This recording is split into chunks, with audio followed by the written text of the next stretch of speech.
मस्जिद को शहीद कर करके उन्हीं के कार्यकाल में 2020 में शहीद कर दिया गया। उस पर मस्जिद को शहीद कर करके उस पर मार्केट का निर्माण कर लिया गया। उसको लेकर के 2023 से हम लोग आंदोलन कर रहे हैं और सरकार को बता रहे हैं। उनसे परे बात नहीं है। 30 साल का लीज करने का इनका कोई अथॉराइज नहीं है। ये पटना में नहीं, पूरे बिहार में हो रही है। हम आपको किस्त बार आपको सारे मामले को बताएंगे।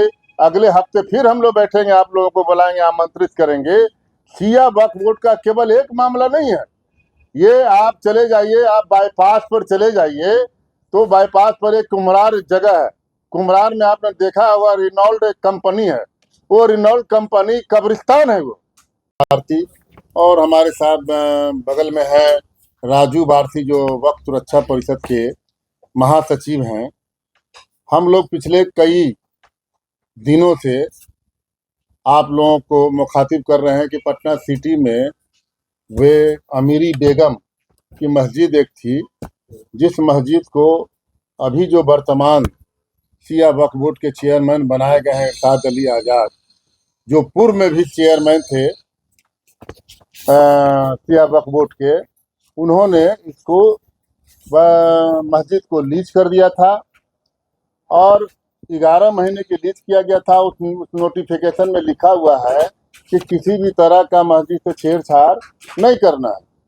लेकिन मस्जिद को शहीद कर करके उन्हीं के कार्यकाल में 2020 में शहीद कर दिया गया। उस पर मस्जिद को शहीद कर करके उस पर मार्केट का निर्माण कर लिया गया। उसको लेकर के 2023 से हम लोग आंदोलन कर रहे हैं और सरकार को बता रहे हैं कि इस तरह का जो नाजेबा हरकत की गई है, इस पर सरकार को अंकुश लगानी चाहिए। और इलीगल ढंग से जो चोर है, जिस पर बाज़ाब्ता उस मस्जिद के सवाल पर खाजे काला थाना कांड संख्या 420 धारा 120 420 और कई संगीन धाराएं लगी हुई है, उसके बावजूद भी वैसे आदमी को चेयरमैन बना देना ये बहुत निंदनीय, बहुत अफसोस की बात है। दूसरी तरफ मैं आपको ले जाना चाह रहा हूँ वक्फ नंबर 94 और 95, ये शेखपुरा का मामला है। शेखपुरा का 650 एकड़ जमीन का मामला है। ये 650 एकड़ जमीन को लिए इन्होंने एक साजिश के तहत सैयद तनवीरुज्जमा को उसका मुतवल्ली बना दिया जाता है और उसके बाद 1 हफ्ता के बाद उस संपत्ति को लीज कर दिया जाता है। और लीज केवल 11 महीने की नहीं, 30 साल के लिए लीज कर दिया जाता है, जबकि कानून सम्मत बात नहीं है। ये कानून से परे बात नहीं है। 30 साल का लीज करने का इनका कोई अथॉराइज नहीं है।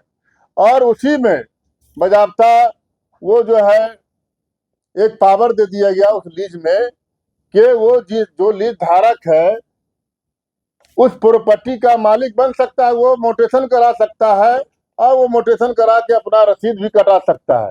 अब बताइए, इस तरह के ऐसे लोगों को चेयरमैन बना देना, जिस पर आपराधिक मुकदमा चल रहा हो, बहुत अफसोस की बात है। तो सरकार का हम शुक्रगुजार हैं बिहार सरकार का, बिहार के मुख्यमंत्री श्री नीतीश कुमार जी का, कि जिन्होंने अपने प्रयास से ये 650 एकड़ जमीन का जो लीज था उसको उस समय रद्द कर करके जमीन को वापस देने का काम किया।